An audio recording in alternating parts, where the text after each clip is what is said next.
วันนี้แม่ชีมาพูดเรื่องภูมิต่างๆและแนวครองชีวิตอันนี้ได้พูดมาแล้วรู้สึกว่าจะพูดตอนกลางคืนค่ะแต่ว่าไม่ได้อัดคลิปเพราะตอนนั้นน่ะคุณพจน์ไม่อยู่นะคะวันนี้ก็ขอแบบว่าเอาเรื่องเนี้ยมาอัดคลิปเพราะว่าต้องการที่จะเผยแผ่ไปที่ญาติธรรมที่เขาสนใจเริ่มสนใจอยู่มันเป็นอ่า มันเป็นเรื่องบอกเกี่ยวกับการแนวครองชีวิตว่าเราในวัยนี้มันควรจะเป็นแบบไหนครองชีวิตแบบไหนนะคะก็คือตลอดเวลาที่คนยังไม่เข้าใจเรื่องหัวใจพุทธศาสนาเนี่ยก็คืออ่าเรื่องการทำลายความรู้สึกไอ้ตัวกูของกูนี่แหละเรียกว่ายังไม่รู้พุทธศาสนาที่แท้จริงนะคะในโลกนี้การเผยแผ่พุทธศาสนายังไม่ถึงขีดที่เรียกว่าพุทธศาสนานะมันยังไม่ถึงขีดตรงนั้นนะการเผยแผ่เนี่ย มันยังเป็นระดับเดียวกับศาสนาอื่นๆแต่มันก็ยังมีลู่ทางที่จะดีขึ้นเรื่อยๆนะคะเอ่อขีดไหนที่ว่ามันจะดีกว่าศาสนาอื่นขีดที่ว่ามันไม่มีความรู้สึกเป็นตัวเป็นตนนั่นแหละค่ะสรุปรวมแล้วว่ามนุษย์ยังไม่รู้ว่าเรามีขั้นที่ดีกว่าอย่างไรอืมศาสนาพุทธอะมีขั้นที่ดีกว่าอย่างไรมีอย่างไรรวมความแล้วมันก็ไม่รู้ว่าเกิดมาทำไมนั่นแหละสรุปแล้วเขาไม่รู้เลยว่าเกิดมาทำไม อันเนี้ยคลิปนี้ก็อยากจะส่งไปให้ญาติธรรมทั้งหลายที่เพิ่งเริ่มสนใจอ่าธรรมะของพระเจ้าอย่างจริงจังสักทีหนึ่งนะคะอันนี้อันนี้แม่ชีหนังสืออันเนี้ยเรื่องภูมิต่างๆเนี่ย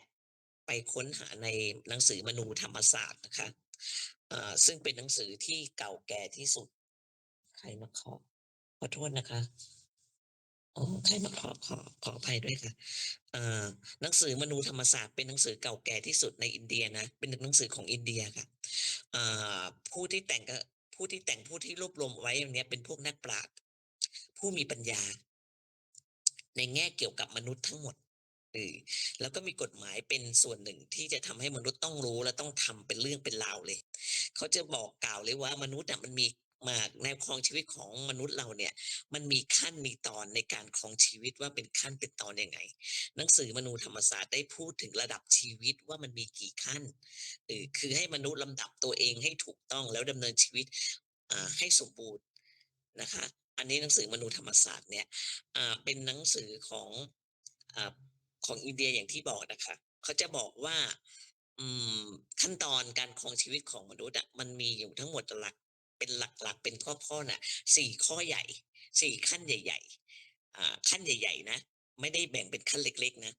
มันอาจจะมีขั้นอะไรเล็กๆอีกแต่นี้เอาเฉพาะแนวขั้นใหญ่ๆมาก็คือว่าขั้นที่1เนี่ยอ่าครองชีวิตก็คือในในวัยที่เป็นเด็กเด็กรุ่นๆหนุ่มสาวอะไรอย่างงี้แหละถึงเด็กๆเด็กๆถึงรุ่นหนุ่มสาวเรียกว่าระดับพรหมจารีเออคือประพฤติอย่างพรหมพรหมจารีคือประพฤติอย่างพรหมนะมันประพฤติอย่างพรหมยังไงเหรอ ก็คือประพฤติแบบมีระเบียบวินัยเคร่งครัดมากเออเกี่ยวกับการศึกษาเล่าเรียนนั่นแหละเออการเป็นการอยู่การศึกษาการปฏิบัติตามเต็มที่เลยเรียกว่าพรหมจารีขั้นที่1เขาเรียกพรหมจารีนะคือปฏิบัติแบบเคร่งครัดระเบียบวินัยในการศึกษาเล่าเรียนเพราะมันเป็นวัยศึกษาเล่าเรียนไงวัยเนี้ยวัยเด็กๆรุ่นๆถึงหนุ่มสาวเนี่ยนะอันนี้ขั้นที่1ขั้นที่2ก็คือว่าเรียกว่าระดับคฤหัสถ์คฤหัสถ์ก็คืออ่าอย่างพวกเราไม่น่าจะได้บางคนที่สาวๆน่าจะได้อยู่อย่างพวกเราเนี่ยเป็นรุ่นขั้นปลายๆแล้วระดับคฤหัสถ์ก็คือเป็นพวกที่แบบให้บริโภคกามให้การแสวงหากระทั่งทำหน้าที่เป็นบิดามารดาอืม แล้วก็เป็นผู้รู้รสหรือชิมไปหมดเลยในความเป็นคฤหัสถ์ทั้งหลายนี่แหละซึ่งมันเป็นการศึกษาที่ผิดไปจากระดับพรหมจารีนะคือว่ามันเป็นการศึกษาไม่ว่าจะประกอบอาชีพได้ทรัพย์ได้อำนาจบริโภคกามมีลูกมีหลานก็แล้วแต่อายุเนี่ยขนาดอายุก็ประมาณ40-50ได้ในห้องนี้ก็ยังมีไหม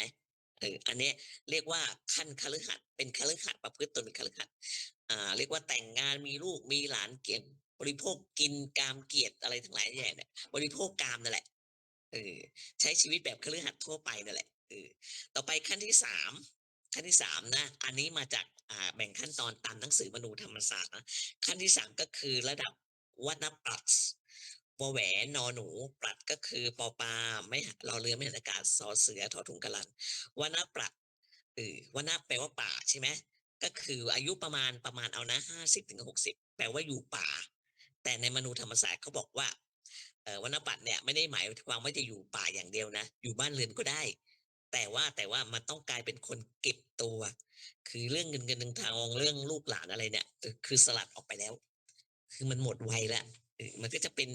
มันแนวของชีวิตมันจะเป็นอย่างนี้นะถ้าเราใช้หลักแบบเนี้ยนะคืออยู่ในลักษณะที่ว่าศึกษาชีวิตด้านในกลายเป็นนักศึกษาสูงขึ้นไปอีกระดับหนึ่งคือศึกษาคนเดียวเออตัดความสัมพันธ์ตัดอะไรให้มากที่สุดไม่ว่าจะเป็นเงินทองเกียรติยศชื่อเสียงหรือเรื่องกินกามเกลียดอะไรก็แล้วแต่เก็บตัวอุดหูปิดตาไปหมดต่อเรื่องต่างๆศึกษาแต่เรื่องภายในให้มากที่สุดเหมือนกับอยู่ป่านั่นแหละวรรณปักษ์เนี่ยมันก็คล้ายๆกับชีวิตของชาวพุทธทั่วไปก็คือไปปฏิบัติธรรมนั่นแหละอยู่กับตัวเองนั่นแหละมันเอาอย่างนี้ก็แล้วกันนะนี่แม่ชีแปลให้นะแต่ว่าในมนูธรรมศาสตร์เขาบอกมันเป็นแบบนี้แหละในขั้นเนี้ยอายุ40 ถึง 50เนี่ยประมาณเนี้ยก็คือว่าต้องตัดความสัมพันธ์อะไรออกไปแล้วบางคนอาจจะมากกว่าก็ได้ไม่เป็นไรไม่ได้ถือตรงนั้นเป็นหลักเออต่อไปขั้นที่4ก็คือขั้นสุดท้ายก็คือว่าระดับสัญญาตหรือสัญญาสีคือการแจกจ่ายความรู้ที่ค้นพบได้อย่างลึกซึ้งจากการที่เราศึกษาตัวเองเนี่ยเป็นผู้นำทางจิตวิญญาณนั่นแหละในระยะสัญญาตเนี้ยจะเป็นคนแก่70 ถึง 80 90อะไรก็แล้วแต่เนี่ยนะทำตัวให้เป็นแสงสว่างแก่ทุกคนทุกระดับทุกประเภทเออเป็นแสงสว่างให้กับคนหนุ่มสาวเวลาเขาไปถามอะไรก็จะได้คำตอบที่เป็นประโยชน์ที่สุดเออของวัยแม่ชีนี่แหละมันเป็นวัยอย่างนี้แหละแต่แม่ชีก็ยังไม่ถึง80นะในนี้เขาบอก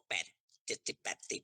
ของแม่ชียังไม่ถึงค่ะแต่ว่ามันไม่ได้ถืออายุตรงนี้ก็คือว่าในวัยที่ว่าอ่าจะให้คำตอบ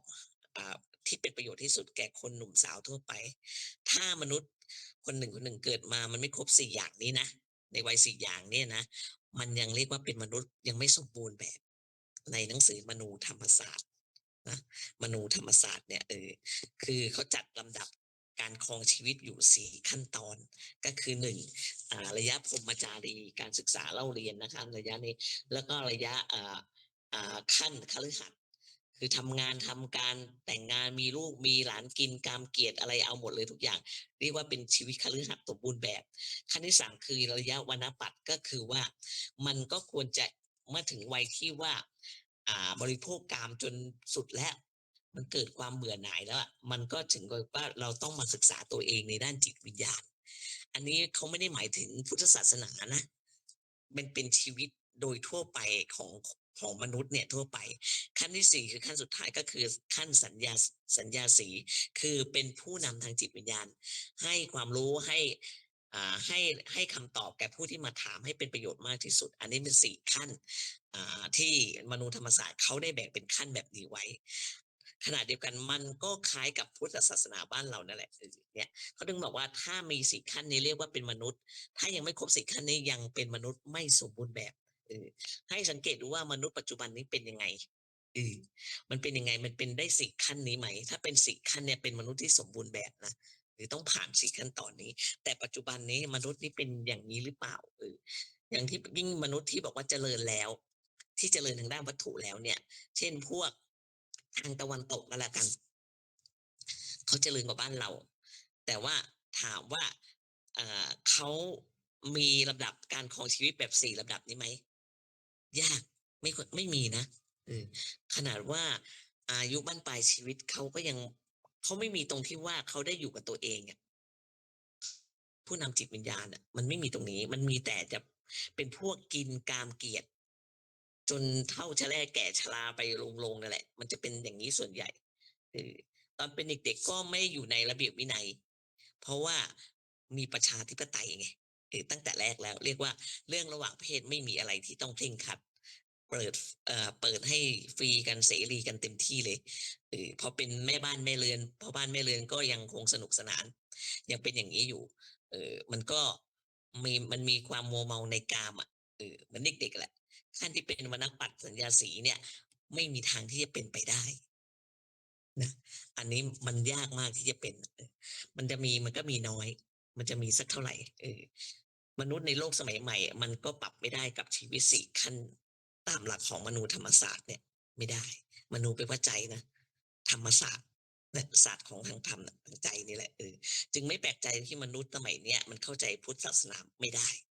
ยากมากเข้าใจธรรมอันสูงสุดก็ไม่ได้มันมีสักกี่คนเปรียบกับสมัยพุทธกาลเนี่ยมันเปรียบไม่ได้นะเขาจะอยู่ในระดับตามระบบนี้กันทั้งหมด ในสมัยพุทธกาลเพราะว่าอันนี้หนังสือมนุษยธรรมศาสตร์มันอยู่ทางอินเดียเป็นไปทางของแถบทางเอเชียเสียมากกว่าทางแถบเอเชียเนี่ยจะจะครองชีวิตในแบบนี้นะครับจะเป็นอย่างงี้ประเทศจีนก็เหมือนกันแต่ปัจจุบันนี้ก็น้อยลงแล้วมันก็เป็นการง่ายที่จะเป็นในสมัยพุทธกาลเป็นการง่ายที่เขาจะบรรลุอรหันต์กันโดยง่ายๆฟังธรรมปุ๊บก็บรรลุเลยอย่างเงี้ยเออมันก็เขาใช้ชีวิตแบบตามแบบ ในในแบบมนูธรรมศาสตร์แบบนี้ไงซึ่งคนแต่ก่อนก็คือเขาถือหลักมนูธรรมศาสตร์เนี่ยมันต้องมีชีวิตแบบนี้นะคะซึ่งพวกอ่าอย่างเช่นยกตัวอย่างผู้พิพากษาหรือตุลาการอะไรเนี่ยมันก็ต้องผ่านวรรณปัตรมาแล้วทั้งนั้นนะก็คือเป็นพวกที่ให้คำปรึกษาอะไรนี่แหละเออพูดถึงว่าการเป็นตุลาการอันนี้หลวงพ่อพุทธท่านแนะนำว่าอันนี้หลวงพ่ออบรมตุลาการทั้งหลายเนี่ยก็จะเอาตุลาการที่เป็นเด็กๆอะแม้ว่าจะมีความฉลาดนะแต่ก็ยังเห็นแก่กินกามเกียรติอยู่เออมันก็จะเห็นแก่ผู้อื่นมันก็ไปไม่รอดนะมันยากถึงจะอายุน้อยที่บอกอายุน้อยก็เก่งแต่ว่าวัยอะมันไม่ให้เพราะว่าวัยที่ยังหนุ่มยังสาวมันก็จะถือเป็นไอ้พวกทางด้านกามมากกว่าเออฉะนั้นวัยมีความสำคัญเออไม่ใช่อย่างเด็กๆเดี๋ยวนี้เขามาด่าคนแก่ว่าแก่แล้วแก่จะลงแล้วอะไรอย่างเงี้ยมันก็แล้วแต่เขาก็แล้วกันเนี่ยแหละแสดงว่าเขายังไม่เข้าใจอะไรเยอะนะครับนั่นแหละอันนี้มันเกี่ยวกับวัยมันเกี่ยวกับระดับการครองชีวิตตามวัยนั่นแหละระบบชีวิต4เนี้ยมันมันมันไม่ได้มันไม่มีไม่ได้มันเป็นวัฒนธรรมประจำมนุษย์นะไม่ได้เกี่ยวกับทางเอเชียหรือทางไหนนะประจำมนุษย์อะมันจะมีเฉพาะแต่มันก็จะมีเฉพาะบางคนเท่านั้นแหละนะในหมู่มนุษย์เป็นแสนล้านคนอะไรอย่างเงี้ยเออมันก็สมัครที่จะดำเนินชีวิตในระบบ4ขั้นตอนตามมนูธรรมศาสตร์เนี่ยมีไม่กี่คนหรอก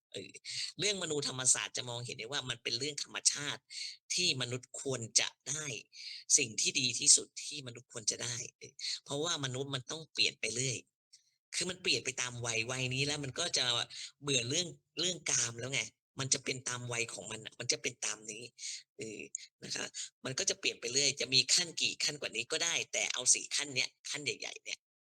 มันจะเปลี่ยนไปโดยธรรมชาติของมันอยู่แล้วเออแต่ที่เขาไม่เปลี่ยนน่ะมันก็แล้วแต่ว่ามันถึงบอกว่ามันไม่เปลี่ยนมันก็จะไม่เข้าใจตรงนี้ไม่เข้าใจในขั้นกลางครองชีวิตการที่เขาจะเข้าใจในพุทธศาสนามันก็ยากเพราะพุทธศาสนาเนี่ยในมนูธรรมศาสตร์กับพุทธศาสนาเนี่ยมันจะเป็นแบ่งเป็นแบบคล้ายกันมากเลยนะคะเดี๋ยวจะบอกทีขั้นที่1เนี่ยเกิดเป็นเด็กเนี่ยมันอยู่ในกรอบในวินัยใช่ไหมมันเคร่งครัดมันก็ยังไม่เป็นตัวเองอยู่ขั้นที่2คือต่อสู้ให้ทำไปกินไปบริโภคกามไปเนี่ย ให้ธรรมชาติมันสอนอยู่ในตัวนั่นแหละเป็นคฤหัสถ์นั่นแหละเราทำไปเราประกอบอาชีพไปมันธรรมชาติมันก็จะสอนมาในตัวที่เรียกว่ามันดื่มด่ำช่ำชองเรียกว่าเป็นคฤหัสถ์นั่นแหละเต็มตัวเลยเหมือนชีวิตแม่ชีก็เคยผ่านตรงนี้มาแล้วอืมผ่านกินกามเกียรติอ่าแต่แม่ชีไม่เคยแต่งงานก็ไม่เป็นไรแต่ว่าการบริโภคกามทั้งหมดอะการที่จะ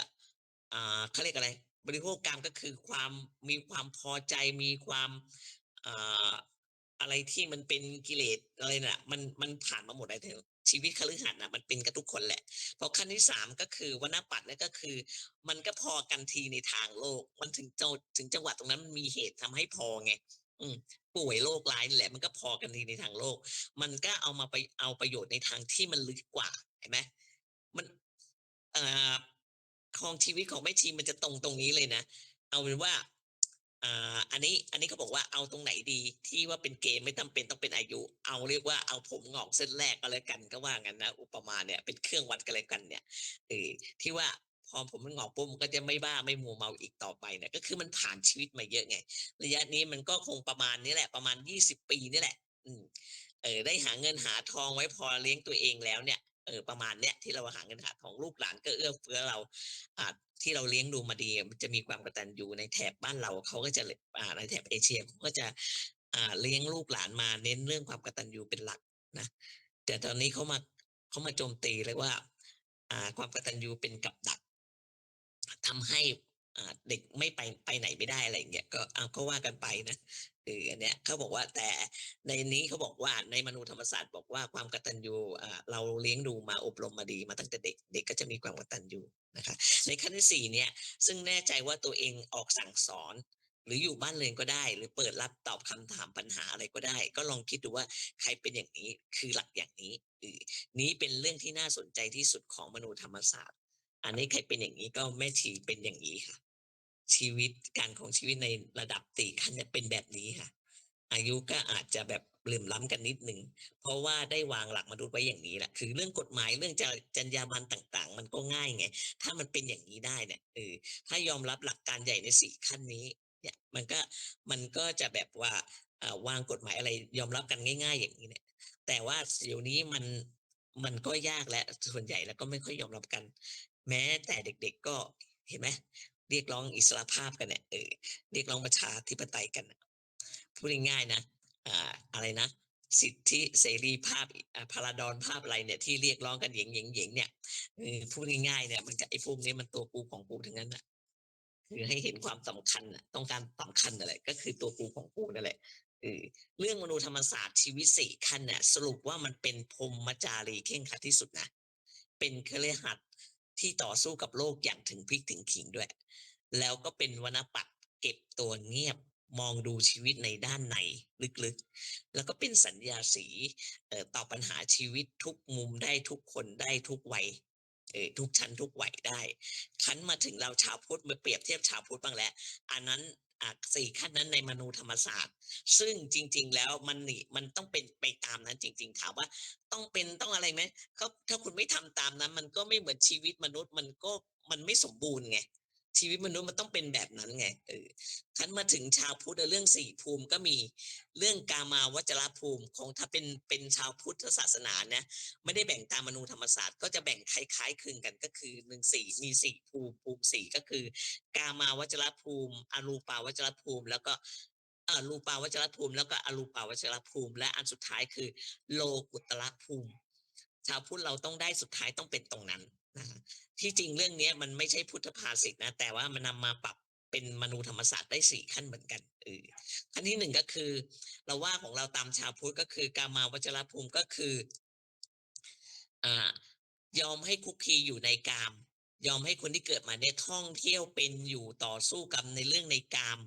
เออรวมหมดเลยในเรื่องพรหมจารีหรือเป็นคฤหัสถ์ก็ได้เอาไว้ในตอนนี้หมดเลย ไม่ว่าจะเป็นระยะพรหมจารีหรือคฤหัสถ์มันอยู่ในอ่าขั้นกามาวจรภูมิเอานี้หมดให้ศึกษาเล่าเรียนเกี่ยวกับข้องกันในเรื่องกามจนถึงที่สุดเด็กๆก็ประพฤติปฏิบัติไปในทางเพื่อให้ได้ผลทางการอารมณ์ที่ปรารถนาก็ได้ไม่ได้หมายความว่าจะไปสัมมาเลเทเมานะอันนั้นไม่ใช่นะแต่ต้องประพฤติดีขยันมีธรรมะหลายๆข้อจึงจะประสบความสำเร็จได้เนี่ยในทางการเงินในทางกามคุณที่ต้องการ มีครอบครัวมีลูกมีหลานอะไรอย่างเงี้ยอันนี้อยู่ในขั้นแรกคือกามาวจรภูมินะมันจะสิ้นสุดลงภูมิ 1อายุก็ปาเข้าไปประมาณ40-60อะแหละในกามาวจรภูมิตรงนี้แหละแล้วแต่เปลี่ยนขึ้นเป็นชั้นรูปาวจรภูมิเดี๋ยวก็เปลี่ยนขึ้นมาต่อไปขั้นที่2ก็คือชั้นรูปาวจรภูมิมันก็อ่าเป็นไปโดยธรรมชาติเนี่ยก็คืออันนี้หมายถึงว่าเราไม่ได้แบ่งเองนะมันเป็นไปโดยธรรมชาติของมนุษย์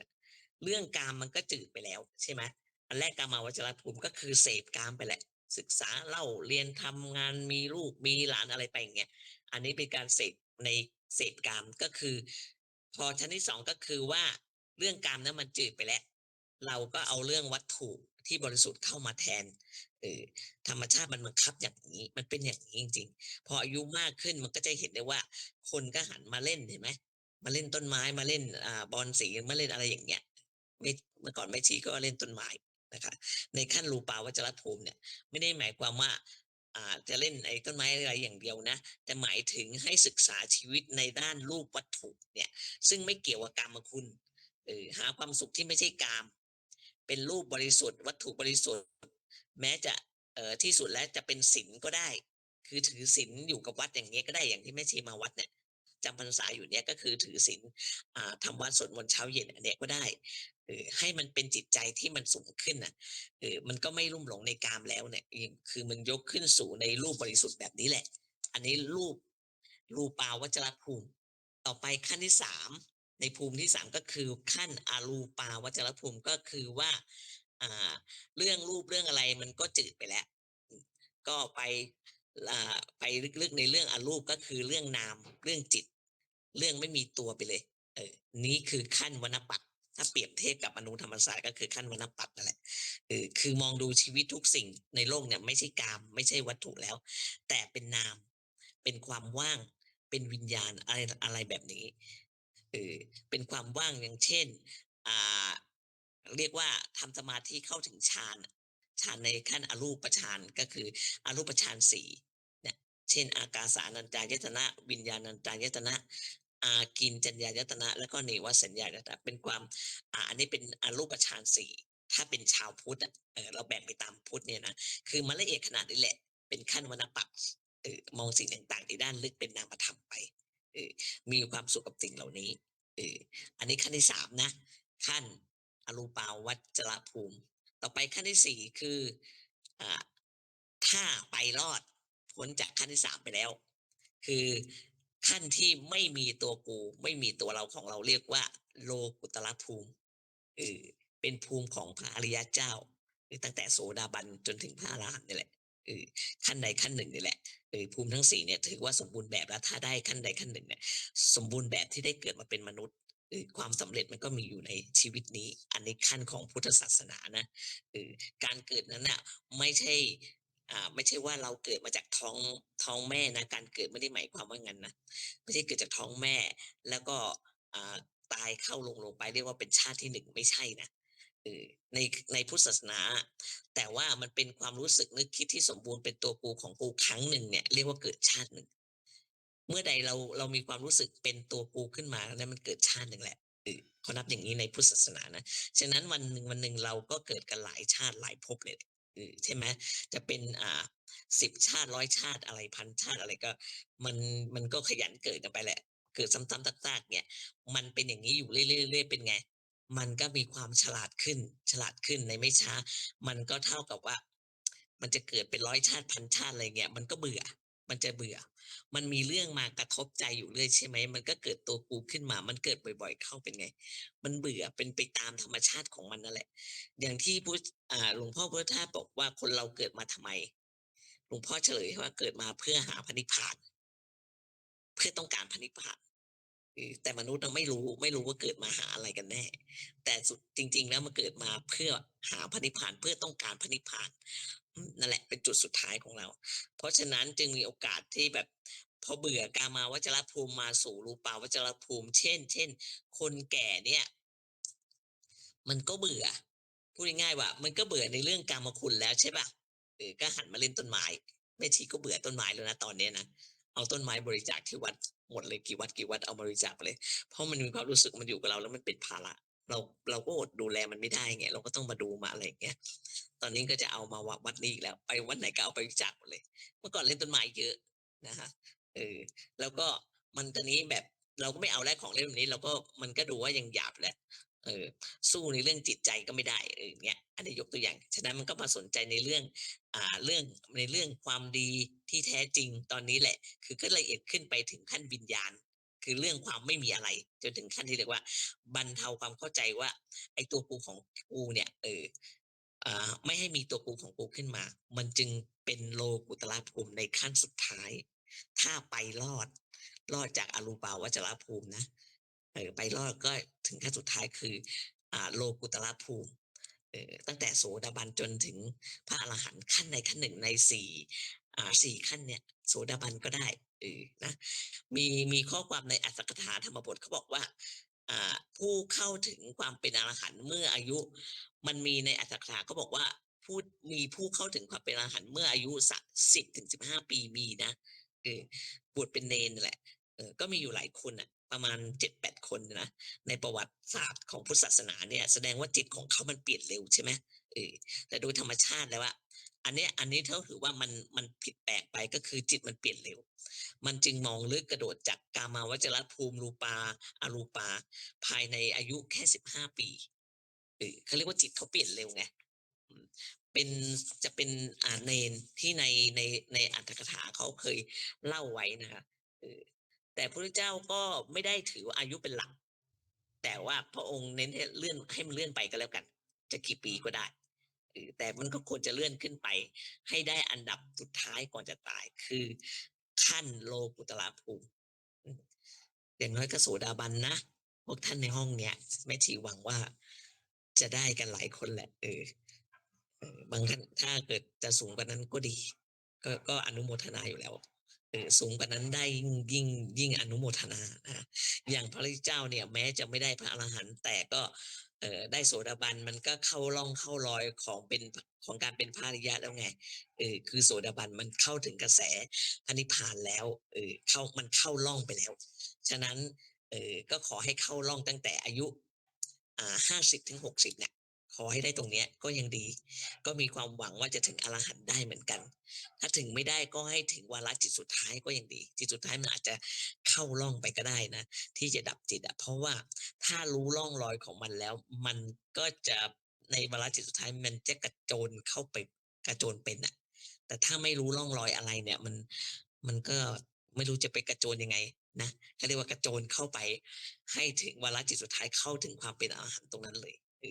ถ้าได้เข้าโสดาบันแล้วทุกอย่างมันไม่ยากนะครับอย่างที่แม่ชีเคยบอกว่าจากเขาเรียกปุถุชนจะเข้าถึงโสดาบันยากยากกว่าจากโสดาบันเป็นพระอรหันต์นะยากกว่านะโสดาบันนี่เข้าร่องรอยของกระแสพระนิพพานแล้วแต่ปุถุชนยังไม่เห็นร่องรอยอะไรเลยฉะนั้นมันจึงยากกว่าเออจากการประพฤติปฏิบัติของแม่ชีก็ยืนยันว่ามันยากกว่าจากปุถุชนจะเข้าความเป็นโสดาบันเนี่ยยากกว่านะคะแต่จากโสดาบันเข้าถึงขั้นพระอรหันต์ที่เราเรียกตามสมมุติเนี่ยมันยังง่ายกว่านะคะเออเราก็ควรจะผ่านตามลำดับขั้นในเวลาอันสมควรนะอายุ30-40 ปีเนี่ยก็อยู่ในภูมิกามาวจรก็แล้วกัน30-40ก็คือทำงานทางโลกเป็นคฤหัสถ์อย่างเต็มตัวเลยเนี่ยตามธรรมชาติตามธรรมดาปกติของมันนั่นแหละ50-60มันก็ควรจะเป็นอ่ารูปาวจรภูมิอรูปาวจรภูมิก็คือทำสมาธิเข้าถึงฌานได้อะไรได้เนี่ยเออถ้าว่าไม่จำเป็นจะต้องเป็นวรรณปัตย์เนี่ยว่าไปทำจนเป็นวรรณปัตย์ก็คือเก็บตัวไปอันเนี้ยเป็นการเก็บตัวปฏิบัติธรรมละเพ่งมองแต่ในด้านในอันเนี้ยคือพูดง่ายๆว่าไปปฏิบัติธรรมนั่นแหละอายุ50-60มันควรจะไปปฏิบัติธรรมตรงนั้นอันนี้มันตรงกับแม่ชีอยู่แต่ประมาณเนี่ย50-60 ปีพออายุ60 ปีเสร็จเนี่ยก็ขยับให้มาให้สู่โลกุตระภูมิได้อันนี้ประมาณเอานะเพราะมันเป็นผลจากการนั่งมองตัวเองในภายในในเวลาที่นานพอแล้วมันย่อมจับร่องรอยได้ก็ไม่ต้องถอยหลังกลับแล้วเออมีแต่จะเดินหน้าเรื่อยๆไปเออภาวะเนี้ยความที่อยู่ภาวะไม่ถอยหลังนี่แหละเรียกพระโสดาบันพระโสดาบันจะไม่ถอยหลังนะมีแต่จะเดินหน้าจะทำให้มันถึงที่สุดเท่านั้นโดยสภาวะทางจิตมันเป็นแบบนั้นถ้าเป็นโสดาบันแท้เนี่ยไม่ถอยหลังยังไงก็ต้องเดินหน้าหาทางที่จะอ่าก้าวหน้าขึ้นไปอีกเออมันถ้ายังถอยหลังแสดงว่ายังไม่ใช่โสดาบันแม้ว่าจะมีความรู้เท่ากันนะคน2 คนเนี่ยยังถอยหลังอยู่อืม มีความเป็นโสดาบันตามสภาวธรรมเข้าถึงความเป็นโสดาบันเหมือนกันแต่อีกคนหนึ่งถอยหลังก็คือว่าไม่แน่นอนอืมไม่ถือพระรัตนตรัยไม่ถือพระรัตนตรัยเป็นสรณะคือไม่แน่นอนยังมีศีลพจน์อื่นเข้ามายุ่งด้วยเนี่ยโสดาบันยังไม่แน่นอนแต่คนอีกคนหนึ่งเป็นโสดาบันแน่นอนเนี่ยเขาไม่ถอยหลังแล้วเขามีแต่จะเดินหน้าที่จะพัฒนาตัวเองเลื่อนขั้นขึ้นมาตัวเองได้อันนี้เขาจะไม่ถอยหลัง ถึงเขามีความรู้เท่ากันมันก็ยังแบบว่าอีกคนยังไม่มั่นคงไงมันก็ถอยหลังกลับ แต่โสดาบันเนี่ยไม่มีการถอยหลังเด็ดขาดเรื่องที่จะเป็นสกทาคามีอนาคามีไม่มีปัญหาเลยเพราะมันลงล่องไปแล้วนะคะแล้วมันก็จะเป็นไปตามรอยนั้นมันลงล่องของมันไปแล้วจิตมันลงล่องเข้าถึงกระแสพระนิพพานไปแล้วมันจะเป็นตรงนั้นมันจะพัฒนาตามนั้นอันนี้ว่าโดยสภาวะที่เกิดกับแม่ชีนะคะแม่ชีมีแต่จะเดินหน้าอย่างเดียวจะไปถึงงูเตาอูไปคนเดียวไม่สนใจอะไรทั้งนั้น อันนี้คือการเดินหน้าที่จะพัฒนาขั้นของมันให้ได้ อันนี้คือโสดาบันแท้เอ่อคุณสมบัติของโสดาบันก็ลองไปเซิร์ชดูนะละสังโยชน์3แค่นั้นแหละไม่ยากไม่ยากอะไรเลยนะคะแล้วก็อ่าพระรัตนตรัยเป็นที่เป็นที่พึ่งจริงๆไม่รับศีลพจน์อื่นไม่เอาศีลไปดูพญานาคไปดูไปไหว้อ่าเทพเจ้าของศาสนาอื่นไม่มีตรงนี้เลยแม่ชีเคยรับขันนะรับขันเป็นพระพิฆเนศนะไม่เอาอีกเลยไม่มองเลยเออไม่มองแล้วก็ไม่กลัวด้วยว่าเขาจะโกรธเขาจะอะไรไม่กลัวเลยค่ะถ้ามาถึงตรงนั้นมันจะเป็นตรงนั้นอันโสดาบันแท้ต้องเป็นตรงนั้นไม่ลังเลไม่สงสัยในพุทธศาสนาเรื่องภูมิสี่นี้มันก็คือเรื่องของชีวิตมนุษย์นั่นแหละในขั้นสี่ขั้นตามหลักของพุทธศาสนานี้แหละแม้ว่าเรื่องนี้พระเจ้าจะไม่ได้ตัดนะแต่ว่าผู้ร้อยกองรวบรวมเรื่องนี้ก็ว่าไปตามหลักที่พระเจ้าได้วางไว้นั่นแหละคือชีวิตขั้นต้นก็คือเป็นเรื่องกามตามธรรมชาติของสัตว์โลกทั้งหลายนี่แหละชีวิตในท่ามกลางก็คือเป็นเรื่องที่สูงขึ้นมาจากกามเป็นเรื่องของรูปหรืออรูปอืมเป็นเรื่องทำสมาธินั่นแหละเรื่องสุดท้ายก็คือว่าเป็นเรื่องโลกุตระเรื่องเหนือโลกไม่เห็นอะไรที่มันจะน่าเอาน่าเป็นอีกต่อไปอันนี้เรื่องสุดท้ายเป็น3ขั้นตอนของพุทธศาสนาของเราทีนี้มันก็ยังขาดอยู่คำหนึ่งที่ว่าจะเป็นแสงสว่างแก่ผู้อื่นยังไงในมนูธรรมศาสตร์มันต้องเป็นแสงสว่างใช่ไหมชั้นสัญญาสีเนี่ยเออมันก็ไม่ในถ้าแบ่งตามพุทธศาสนามีสี่ภูมิแต่ไม่มีตรงนี้ใช่ไหมไอ้ภูมิสีเนี่ยเป็นเรื่องของไอ้เรื่องตรงเนี้ยเป็นเรื่องของปัจเจกชนเป็นเรื่องเฉพาะคนมันไม่เกี่ยวกับสังคมแต่มนูธรรมศาสตร์เป็นเรื่องเกี่ยวกับสังคมไงเขาถึงมีชั้นสัญญาสีขึ้นมาแต่ในพุทธศาสนาแบ่งเป็นสี่ชั้นเนี่ยก็คือเรื่องตรงที่จะเป็นแสงสว่างแก่ผู้อื่นเนี่ยมันแล้วแต่บุคคลเขาไม่ได้บังคับว่าจะต้องมาให้ความรู้แก่คนทั่วไป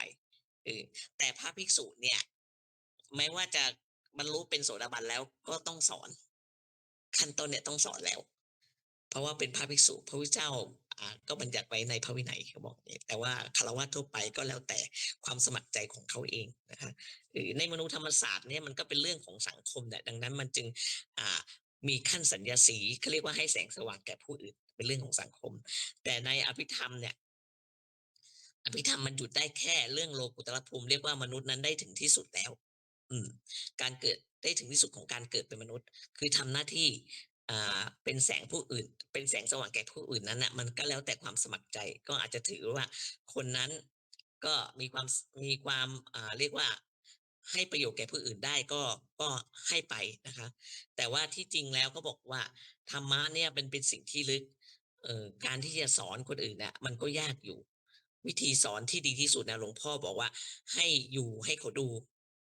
ลักษณะการเป็นอยู่ของเราเนี่ยให้เขาดูว่าเราเป็นยังไงให้เขาดูเอาเองบางทีก็ไม่ต้องพูดเยอะนะคะแต่ว่าถ้าเกิดว่าเราถึงในขั้นสุดท้ายเนี่ยมันก็จะไม่ค่อยพูดหรอกธรรมะเพราะว่าธรรมะมันเป็นส่วนที่ลึกพูดได้เท่าที่จะพูดได้แค่นั้นเองการอยู่ให้เขาดูนี่แหละคือการสอนเอ่อการที่เราจะทำอะไรตามปกตินั้นก็คือการสอนนั่นแหละ การพูดให้เขาดูเอาเองนั่งฟังเอาเองเขาเรียกว่าอะไร Thunder Light Silence ก็คือนิ่งอย่างฟ้าผ่าบางคนเปลี่ยนไปไงของแม่ชีก็ยกตัวอย่างว่าพี่น้องเขาเห็นความเปลี่ยนแปลงคือเราไม่พูดเราก็ไม่บอกว่าเราไปตรงนู้นนี่เมื่อก่อนเราก็จะพูดเยอะกว่านี้ตอนนี้เราไม่พูดยิ่งธรรมะชั้นลึกแล้วก็ไม่มีอะไรจะพูดมันจะเป็นตรงนั้นจริงๆมันไม่อยากพูดแล้วอันเนี้ยมันเป็นวิธีการสอนพวกศาสนาพุทธศาสนานิกายเซนเขาก็บอกไว้ว่าเขาก็บอกว่าการนิ่งเนี่ยมันเป็นการสอนอย่างที่ดีพวกนิกายเซนเขาก็ไม่ค่อยสอนนะเออก็มันก็เป็นอย่างนี้นะฉะนั้นก็มันเขาก็ไม่พูดอะไรมากเกี่ยวกับการสอนเว้นแต่ว่าพระภิกษุนี่แหละพระภิกษุเนี่ยมีหน้าที่สอนยิ่งรู้ธรรมรู้มีภูมิธรรมก็ต้องยิ่งสอน เออนะคะอ่าในสมัยพุทธกาลน่ะพอพระพุทธเจ้าเขาบอกว่าพระภิกษุเนี่ยเข้าใจธรรมะแม้แต่จะได้แค่โสดาบันเนี่ยพระพุทธเจ้าก็ทรงให้สอนแยกไปสอนกับเพียงลำพังแล้วพระองค์มีเจตนาที่ต้องการให้ภิกษุทำตนให้เป็นแสงสว่างช่วยกันเผยแผ่พระสัทธรรมนี่แหละงั้นกลายเป็นพระภิกษุจะต้องสอนแต่สำหรับฆราวาสแล้วแต่ความสมัครใจของเขานะคะที่มาพูดคำเนี้ยก็คือ มาพูดเรื่องชาติต่อไปคำว่าชาติชอช้างสระอาต่อเต่าตอรีที่คนส่วนใหญ่เข้าใจว่าเกิดจากท้องแม่แล้วก็เข้าโรงไปอันนี้ไม่ใช่นะแต่มันชาติในเนี้ยเป็นภาษาธรรมเนี่ยไม่ได้หมายความว่าเกิดจากท้องแม่แล้วตายไปมันหมายความว่ามันมีความคิดเป็นตัวกูขึ้นมาเมื่อไหร่มีความโลภโกรธหลงขึ้นเมื่อไหร่ยกหูชูหางขึ้นเมื่อไหร่นั่นแหละเกิดมาชาติหนึ่งแล้วอืมแล้ววันหนึ่งอะเราเกิดมาไม่รู้กี่ชาติ เป็นร้อยชาติเป็นบางทีคิดเป็นพันชาติก็มีมันถามว่ามันมีเบื่อไหมถ้าเกิดอย่างนั้นบ่อยๆอะเพราะฉะนั้นคนเราที่มีตัวกูจัดน่ะวันหนึ่งมันก็มีหลายร้อยชาตินะเกิดเป็นพันชาติคือมันก็อึดอัดขัดใจไปทุกเรื่องแหละวันหนึ่งก็หลายร้อยชาติถือว่าชาติหนึ่งเนี่ยมันก็มีบทเรียนเอาเรียกว่าผ่านชีวิตบทเรียนในชีวิตมาเยอะเนี่ยมันก็เกิดเป็นร้อยชาติพันชาติขึ้นมามันก็เลื่อนภูมิขึ้นมาได้นะ เจอเรื่องเจ็บแสบเจ็บปวดก็นึกขึ้นมาได้ผลของการเกิดหลายชาติเนี่ยมันก็จะเลื่อนภูมิขึ้นมาได้เหมือนกันเป็นไปตามธรรมชาติมันสู่ภูมิที่สูงขึ้นเออไอ้พวกรูปากับอรูปาเนี่ยมันก็ไอ้พวกเนี้ยนะอย่างที่แม่ชีเคยพูดว่าไปติดอยู่ในอ่าอรูปฌานน่ะมันพวกนี้มันจะมีตัวกูจัดนะ มันมีมานะเยอะแรงกว่าพวกอื่นๆแรงกว่าพวกกรรมคุณแม่ชีเคยพูดไปแล้วนะเคยอธิบายให้คุณโอทราบแล้วเรื่องเนี้ยคือพวกเนี้ยพวกอรูปาเนี่ยที่ว่าจะเกิดเป็นโลกุตระภูมิมันยากไหมเพราะเขาไปติดอยู่ตรงนั้นมันมีความกระด้างอยู่ตรงนี้เออมันเป็นไปตัวกูที่จะไม่ยอมใครกิเลสตัวเนี้ยนะมันเป็นไปในทางมานะทิฐิเออเป็นตัวกูเป็นพวกยกหูชูหางนะ แต่กิเลสพวกนี้เป็นพวกพรหมนะเป็นอย่างนั้นไปนะมันไม่เกี่ยวกับกามารมณ์นะไม่เกี่ยวเลยพวกกามารมณ์เนี่ยมันเป็นแค่กามคุณไงเออถ้าได้กามารมณ์มันก็จะยอมง่ายไงก็คือว่าถ้าได้ตามกามารมณ์ที่ตัวเองต้องการมันก็ยอมง่ายไอ้ตัวกูของกูมันไม่ค่อยจัดเออเช่นคนหนุ่มสาวเนี่ยสังเกตดูว่าเขาจะยอมง่ายๆนะถ้าสมมติว่ามีเหตุผลแล้วก็เป็นไปตามที่เขาต้องการเขาก็ยอมง่ายแต่ไอ้คนแก่เนี่ยมันไม่ค่อยยอม มันมีทิฐิมานะพวกท่านว่าไหมแม่ชีไม่เข้าข้างตัวเองนะจริงมันเป็นอย่างนั้นจริงๆฉะนั้นมันก็ต้องละต้องผ่านให้ได้นะจึงจะหมดตัวกูของกูมันก็จะกลายเป็นเลื่อนขั้นเป็นโลกุตระภูมิอันนี้เน้นเรื่องว่ามันยากที่จะเข้ามาถึงโลกุตระภูมิได้เพราะกิเลสตัวเนี้ยมันยากมากมันละเอียดมากอือมันไม่ใช่กามคุณมันละง่ายกว่านะกามาวจรภูมิแปลว่าภูมิที่ท่องเที่ยวไปในกามรูปาวจรภูมิก็คือภูมิที่ท่องเที่ยวไปในรูปวัตถุไม่เกี่ยวกับกามอรูปาวจรภูมิก็คือภูมิหรือชั้นจิตที่มันท่องเที่ยวไปในที่ไม่มีรูปเออไอ้พวกเกียรติยศชื่อเสียงหลงเกียรติกูดีกูเด่นกูเรียนมาเยอะของมึงอะไรนี้ก็เป็นด้วยนะเป็นด้วยไอ้ยกหูชูหางเนี่ยเป็นเลยอะมันเป็นอรูปาวจรภูมิแหละมันเป็นตัวนี้นะถ้าละตัวนี้ได้เนี่ยมันจะเป็นเลื่อนขั้นเป็นโลกุตระภูมิทันทีเลยละไอ้ตัวยกหูชูหางกูดีกูเด่นได้เนี่ยนะมันมาถึงขั้นโลกุตระภูมิเนี่ย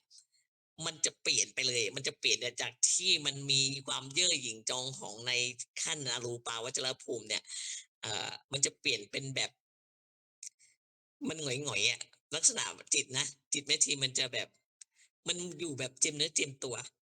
มันเป็นตรงนั้นนะเป็นชั้นโลกุตระภูมิคือภูมิที่มันอยู่เหนือโลกเหนือว่าวจรทั้งสามเนี่ยมันเป็นเรื่องลดบรรเทาไอ้พวกอหังการมะมังการเนี่ยเข้าใจคำว่าอหังการมะมังการไหมไอ้ตัวกูของกูเนี่ยแหละดังนั้นไอ้พวกวรรณปัตย์อะคือพวกนั่งพิจารณาชีวิตด้านในมันเป็นเวลานานๆก็จะพบว่าไอ้ศัตรูร้ายที่สุดก็คืออหังการ วรรณปัตย์อยู่ในในแบ่งตามมนูธรรมศาสตร์เนี่ยเขาก็มีตรงนี้เหมือนกันเออถ้าเข้าใจข้อนี้แล้วมันก็คือใช้ได้เออไอตัวกูตัวอหังการเนี่ยมันเป็นกิเลสอ่ะพวกเนี้ยกิเลสละเอียดอ่ะซึ่งแม่ชีบอกว่ามันละยากที่คนก็บอกว่ายิ่งปฏิบัติสูงมันทำไมมันยิ่งมีตัวตนเยอะจัง เพราะมันเป็นตรงนี้มันเป็นกิเลสที่เขาบอกมันร้อนนะมันร้อนกว่าไฟแต่ว่ามันเยือกเย็นมันเยือกเย็นอ้าวแล้วเยือกเย็นแล้วมันร้อนไงมันแบบมันร้อนในจิตอะแต่จิตมันเยือกเย็นอะเออมันเป็นความร้อนที่มันเย็นมันเผายิ่งกว่าไฟร้อนอีกนะไฟร้อนมันยังดิ้นมันอย่างอะไรใช่ไหมแต่อันนี้มันนิ่ง เออถ้าสมมุติอุปมาอะถ้าไฟมันร้อนเนี่ยอย่างเรื่องกามเนี่ยมันร้อนมันจะดิ้นใช่ไหมเราเราร้อนเราก็จะเหมือนมันดิ้นจิตมันดิ้นไปตามกระแสความอยากแต่อันนี้จิตมันนิ่งมันร้อนแต่ว่าจิตมันนิ่งมันเยือกเย็นทีนี้มันร้ายก็คือว่าถ้าเปรียบเหมือนความมืดก็คือเป็นความมืดสีขาวถ้าความมืดมันปิดบังยิ่งกว่าความมืดสีดำไหมสีดำมันยังแบบมีแสงปุ๊บมันก็จะเห็นเลยใช่ไหมแต่ความมืดสีขาวเนี่ยมีแสงก็ไม่เห็นนะเนี่ยอุปมาให้ฟังลองนึกเอาดูนะให้ระวังว่าไฟที่มันเย็นหรือไอ้ความมืดสีขาวไอ้ตัวเนี้ยมันร้ายพวกวรรณบัตรก็คือคนที่อายุ60ปีแล้วนั่งมองด้านในภายในมองให้เห็นไอ้ตัวนี้นั่นแหละ ถ้าเปรียบเทียบมนูธรรมศาสตร์ก็คือได้มนปัตย์เขาจะอยู่ในตรงนี้ปฏิบัติตรงนี้อยู่เนี่ยตรงนี้เรียกว่ามันก็จะรู้ร่องรอยของโลกุตรภูมิมันมันแบ่งขั้นของเราพุทธศาสนาแบ่งขั้นคล้ายๆกับวันคล้ายๆกับมนูธรรมศาสตร์นั่นแหละ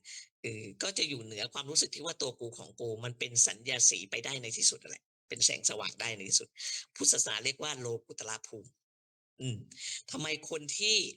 มีคำถามว่าทำไมคนที่มีการศึกษามีความเจริญทางด้านวัตถุเนี่ยจึงเข้าใจพุทธศาสนาไม่ได้เออเดี๋ยวคืนนี้เราก็มีสนทนากันอีกนะมาสนทนาในเรื่องตรงนี้กันเออก็เพราะเขาไม่ยอมรับในระบบ4ขั้นนี้เขาไม่ยอมรับก็คือฉะนั้นถ้ามันไม่ยอมรับระบบนี้ชีวิตที่เลื่อนขึ้นไปตามขั้นแล้วการสอนพุทธศาสนามันก็สอนยากที่สุดเพราะไม่ยอมรับชีวิตที่มันจะเลื่อนขั้นตามเนี่ย มันเป็นการสอนที่พุทธศาสนาที่ยากที่สุดแล้วถ้าเขาไม่ยอมรับเพราะว่าพุทธศาสนาสอนในเรื่องละตัวกูของกูเป็นเรื่องโลกุตละภูมิเออเป็นเรื่องของพวกวรรณปัตย์เออซึ่งนั่งมองชีวิตในด้านในอยู่นานๆอย่างเงี้ยแต่พวกเขาทำไม่ได้นะทำไม่ได้เยอะจะว่าแต่อ่าทางด้านตะวันตกที่มีความเจริญนะในเมืองไทยก็เหมือนกันนะทำได้แต่เพียง อย่างเมืองไทยทำได้ไอ้มานั่งมองเป็นชั่วโมงอย่างเงี้ยไม่ได้หรอกยกตัวอย่างแม่ชีอยู่วัดเนี่ยแหละเขาไม่มานั่งทำตรงนี้หรอกเขาก็นั่งทำจุดเทียนไปตะเกียงไปอะไรประมาณเนี้ยมีดอกมีดอกไม้ตรงหน้าพนมมือทำสมาธิมุ่งหมายสุขาวดีอย่างเงี้ยอันนี้ของจีนไปอย่างเงี้ยอย่างนี้แหละเป็นพุทธศาสนาแบบพวกเขาน่ะแต่ไม่ใช่เป็นแบบพระพุทธเจ้าอย่างวัดนี้เขาก็จะอย่างที่เคยเล่าให้ฟังอะวัดนี้มีพิธีเยอะเขาก็มองว่าเป็นสิ่งศักดิ์สิทธิ์ มีความขลังมีอะไรอย่างเงี้ยไม่ได้มองว่าเรามานั่งปฏิบัติมองจิตมองใจตัวเองรู้อยู่ในจิตใจในด้านจิตวิญญาณของเราเนี่ยมันเป็นเรื่องที่มันควรจะทำแล้วมันถึงขั้นหลุดพ้นเขาไม่เข้าใจตรงนี้เลยเออขนาดอยู่วัดในเมืองนะเนี่ยเขายังเข้าใจว่าการทำบุญเยอะๆทำบุญให้พระเยอะๆเขาก็จะได้ส่วนบุญตรงนี้ได้บุญตรงนี้บุญเขายังต้องการบุญต้องการสวรรค์อยู่ เขาไม่ได้ต้องการไอ้การหลุดพ้นเลยเขาไม่มีตรงนี้เลยเขาไม่รู้ด้วยไม่เคยได้ยินด้วยอืมนี่ชาวพุทธในเมืองไทยนะที่ว่าประเทศไทยเป็นพุทธศาสนานะเออเนี่ยมันเป็นแบบของเขาเนี่ยแต่ว่าแล้วก็ถ้ายกตัวอย่างอย่างเช่นทางฝั่งตะวันตกก็อันนี้เคยฟังครูบาอาจารย์พูดว่าก็ไม่ได้มองลึกถึงชีวิตนี้มันควรจะได้อะไรในวาระสุดท้าย ในพวกฝรั่งก็แล้วกันก็เลยคือความรู้พุทธศาสนาเนี่ยมันเขามองเป็นว่าเป็นเรื่องของเป็นของแปลกเป็นของประดับเกียรติบ้างอะไรอย่างเงี้ยเขาจึงรับพุทธศาสนาไม่ได้เออด้วยเหตุผลหลายอย่างเหตุผลสำคัญก็คือว่าเขาไม่เข้าใจในความหมายทั่วไปว่าเราเกิดมาจะต้องได้สิ่งที่ดีที่สุดเขาไม่เข้าใจตรงนี้ที่มนุษย์ควรจะได้เพราะฉะนั้นมนุษย์ก็จะย่ำอยู่สภาพเดียว มนุษย์ย่ำอยู่สภาพเดียวอย่างเดียวไม่ได้นะมันต้องเลื่อนขั้นตัวเองต้องเป็น4ขั้นตามหลักมนุษยธรรมศาสตร์หรือ4ภูมิอย่างที่พระอภิธรรมบอกไว้นี่แหละมันก็ขอให้เลื่อนขึ้นกันแล้วกันจะได้ถึงจุดสูงสุดที่มนุษย์ควรจะได้คือที่เขาเจริญขึ้นมากอะส่วนใหญ่ก็จะเขาเรียกว่าขุดหลุมฝังตัวเองด้วยทิฏฐิมานะนั่นแหละเขาเจริญของเขาเนี่ยมันก็เลยมีตัวกูของกูอย่างเช่นยกตัวอย่างอันนี้หลวงพ่อได้สนทนากับ คนต่างชาติอย่างคนประเทศอังกฤษเนี่ยหลวงพ่อก็มายกตัวอย่างว่าเขามีทิฏฐิมานะในเรื่องตัวกูของกูสูงมากเพราะเขาถือว่าเขาเป็นชนชาติที่มีการเจริญก้าวหน้ากว่าชนชาติใดในโลกมีความเป็นนักปราชญ์ของเขาเนี่ยสูงกว่าชาติใดในโลกนะเขาถืออย่างนี้นะอันนี้เป็นบทสนทนาที่หลวงพ่อเอามาเล่าให้ฟังสนทนากับชาวต่างชาติ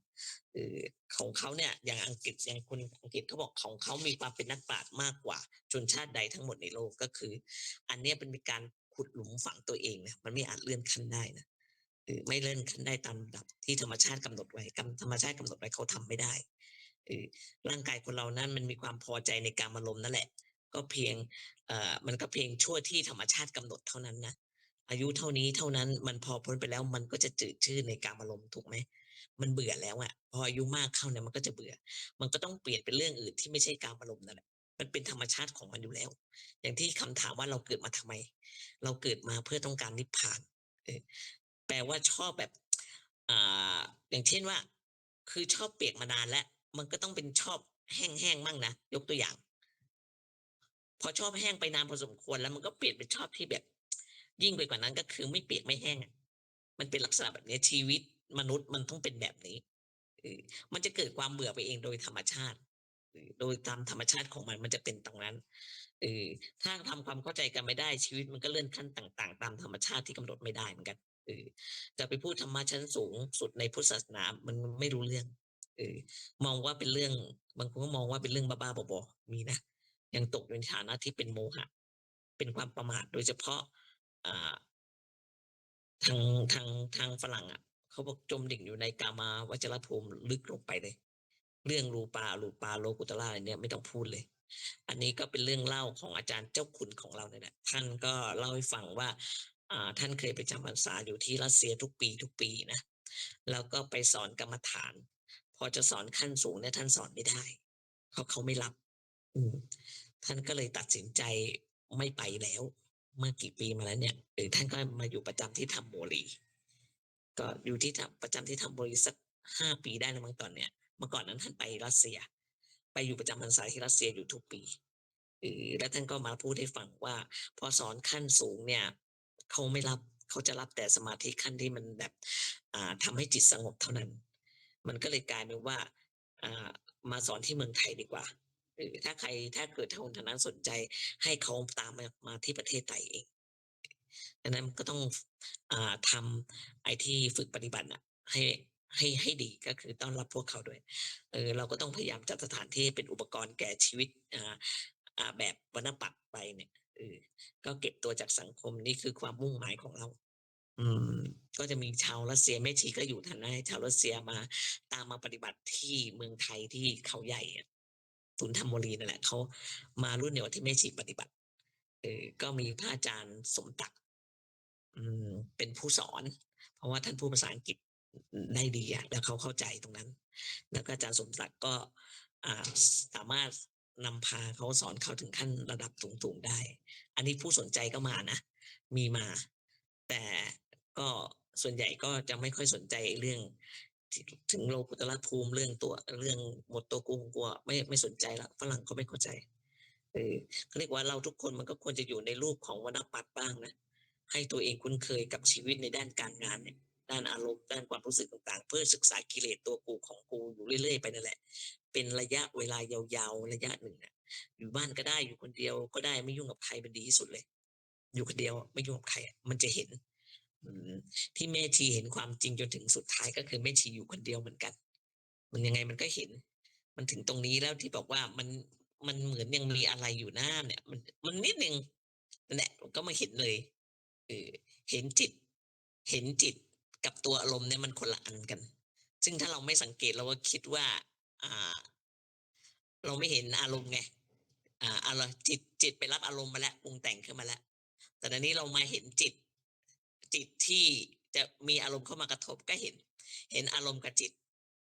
เป็นคนละอันกันไม่เหมือนกันมันไม่ใช่มันไม่ใช่อันเดียวกันถ้าเรามาปรุงแต่งเนี่ยเราจะไม่ทันจิตเอออันนี้จิตมันทันขึ้นมาแล้วจากการที่เราอยู่คนเดียวไม่ยุ่งกับใครเนี่ยดีที่สุดแล้วความหมายคำว่าบรรณปัตย์น่ะมันก็คือเก็บตัวในระยะที่เป็นพิเศษนั่นแหละ ให้มีเวลามองด้านในเรื่องทำหน้าที่ชีวิตในขั้น3ขั้น4ให้ได้เร็วๆเนี่ยแหละก่อนจะตายก่อนที่จะตายทำลายธาตุขันธ์นี่แหละส่วนสัญญาสีเนี่ยสมัยนี้มันก็ทำได้ง่ายใช่ไหมเนี่ยอย่างเนี้ยแม่ชีก็ทำอยู่เนี่ยอยู่ในป่าก็ทำได้อยู่ที่ไหนก็ทำได้เนี่ยก็คือมันมีสื่อ social แหละเนี่ยปัจจุบันนี้ก็เป็นอย่างงี้เราก็เก็บตัวให้ได้มากที่สุดในที่ที่เงียบสงัดพร้อมกับทำหน้าที่ส่องแสงสว่างให้ผู้อื่นไปด้วยเนี่ยเออก็ทำได้อย่างงี้แหละเออ เอวังก็มีด้วยประการฉนี้ค่ะผู้ใดมีปัญหาถามได้นะแต่คืนนี้เรามีสนทนาธรรมกันนะคะ